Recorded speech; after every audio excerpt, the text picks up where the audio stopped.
A weightlifting gym.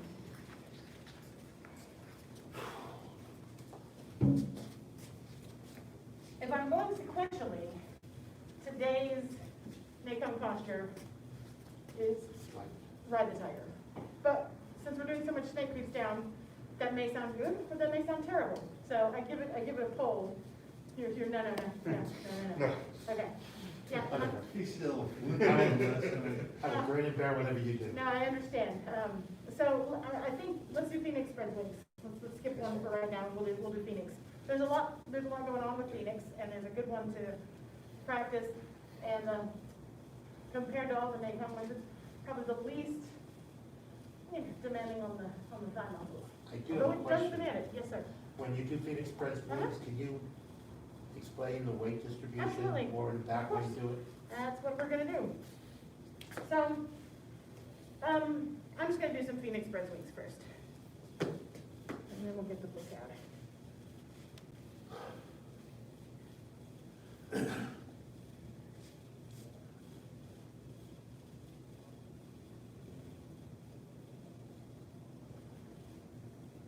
I know you guys will see the kind of rocking, Is swaying that thing. exaggerated just for us? No. Oh, okay. And it's impossible to fake.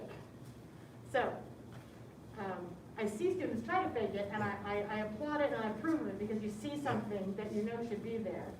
But it isn't a squat with the, I'm not just like doing a pumping motion and then flapping. So it's a connected thing. So everyone here knows the concept of upper fall is lower, right? Mm-hmm. So, super subtle here, but imagine, if you will, like I'm starting a Twilight Zone episode, that as I'm here, there's a pump, a pressuring to the balls of my feet, which if I'm connected, is what generates the arms coming up.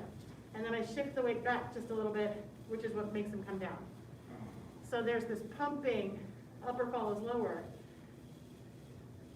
To the front, it bends up, comes up with the legs, sink down, listens in the heels. I'm exaggerating slightly now, but not much. I was confused by the word pumping.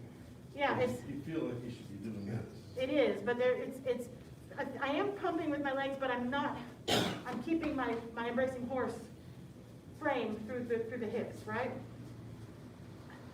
So I would say it's more of a pump towards the front and back of the feet than it is like piston up, down. I mean, the knees, because nothing is stiff in Tai Chi, the knees are gonna move a little bit. But it's by keeping this connected, the weight is what generates the movement, and then as I come back here, I sink down a little bit, I come up just a little bit, down a little bit. You're your own shock absorber. Be your own shock. And toes, really toes a little bit, turned in a little bit. That'll help. Yep. And if you're able to bring your feet a little closer together, they don't have to touch, but imagine if you had like a third foot. There you go, that looks good. Yeah. And then just practice that feeling of weight to the front of the heel, front of the foot, back of the foot, front of the foot, back of the foot. Yep. I see Mr. Watkins working on backwards, same thing, it'll just be reversed. So from here, it's back, front, down. Back,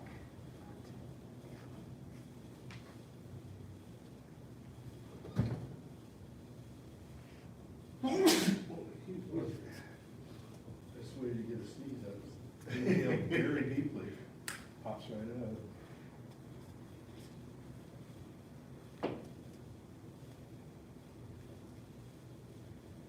All right, so keep going. I'm going to read CK2. Take breaks as you need it. Switch directions as you like.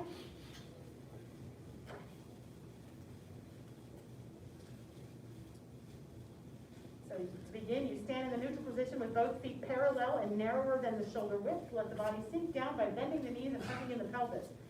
Turn the toes in slightly and spread the knees apart, focusing most of the body weight on the heels and outside edges of the feet. The weight should be distributed equally on each leg throughout this exercise. Lean the torso forward slightly. The breathing should be relaxed, continuous, and deep during this movement. Continuously swing the arms up, he starts from behind. Up from behind and then down to the front by using slight pumping motion of the lower torso. Do not control the arms from the shoulders, rather use the centrifugal force emanating from the pumping motion of the lower torso. Allow the shoulders to be opened to the maximum extent, but not cranking open the chest.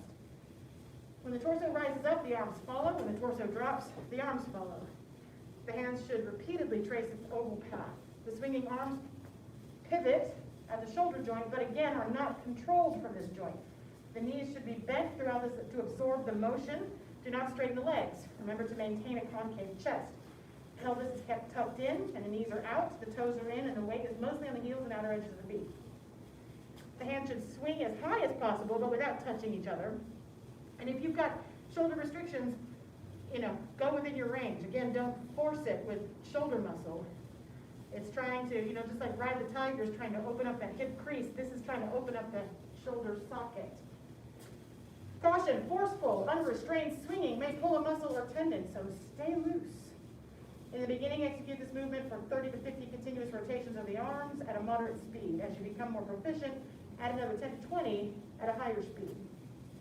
So he's correct in thinking it's a lower torso, but what happens if I pump my lower torso, the weight will shift from my feet to kind of the front and the back, even if I'm keeping the weight on the outside edges and heels. Like if I pump, it just naturally happens. Does that make sense? So actually he's probably more effective by focusing it here.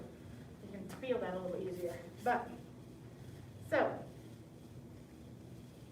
pump, up, in, down, there we go.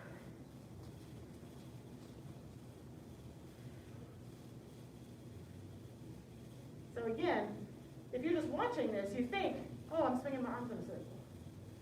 But now that you've heard from CK2, you understand that it's really about your center and shifting that weight a little bit, provided you've got loose shoulders. Yes, Mr. Schwinn, you got it. You got it. Bend your knees a little more. Good, good, good, good. Yes, good. Uh-huh.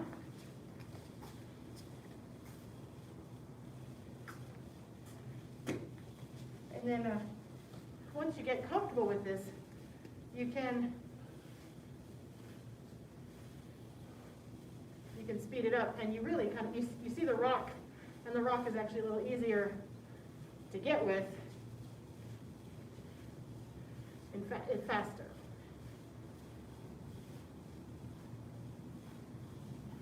And I really am not feeling much happening in my shoulder, like my deltoids aren't getting really warm or feeling like they're being flapped because the movement is coming from the center. Good, Mr. Watkins, yeah. Uh-huh. Yeah. Soften the shoulders even a little more, relax, and then just, everyone should just be around like the parking lot.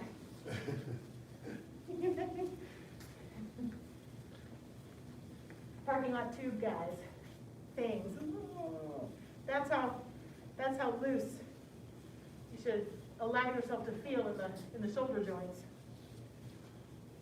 But you can see now where that rocking is coming from and why it's very difficult to fake if you don't know what it's actually trying to do. Because you see it, like, what are they doing? So that's what they're doing, is generating forward movement here, and its upper follows lower, so lower body goes, and if I'm relaxed and connected, the arms will follow.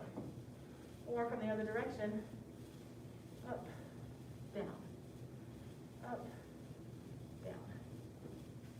See it?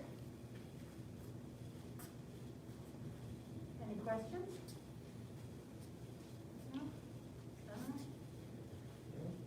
I mean, it's another one, what it looks like and what it is are two different things. Because it's, oh, this is an arm circle. Well, there's nothing wrong with arm circles, but that's not Phoenix Express wings. And again, if you lose your tuck, you can't follow that connectedness. So everybody, I just, once you can find that tuck, it is the best gift you can give yourself because it takes gravity out of your low back. That's why Tai Chi is so good for us, is it's a spine neutral art form. Because of the bent knees, tucked pelvis, head suspended, sink shoulders and elbows, your back and your shoulders and your neck get a break. So that lordosis curve, what I'm talking about is this in the back, you straighten that out, give it a break.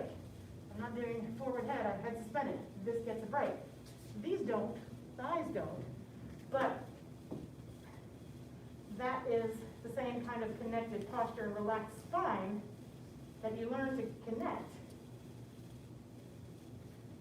And notice I'm not arching my back in any of those. Good.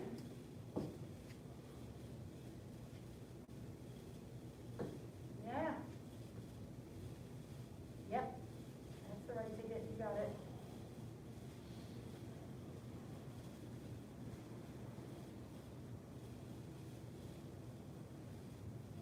You're working with head suspended. Yeah. Yes. All right, 30 more seconds. We'll bow out.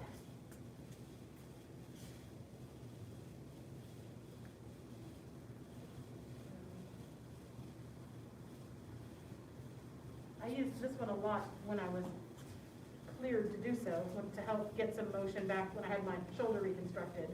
Because it's more, one of the first exercises they tell you to do are these sort of pendulum type swings, where you're not using the muscles, you're just letting gravity. Well, this is, obviously my circles are small, but it was the same kind of trying to let gravity and connectedness where I'm keeping these muscles relaxed. So it's a really good exercise if you've got tight shoulders or shoulder impingement syndrome or any of those kinds of things, to get a little bit of circulation and some movement in there without grinding those muscles that may be tight and compressing the space in the joint. Any questions before we bow out? Okay, life skills, snake. Path of self-mastery requires persistent action. Persistent action achieves a goal without quitting. Path of self-mastery requires persistent action. Persistent action achieves a goal without quitting. Path of self-mastery requires persistent action. Persistent action achieves a goal without quitting.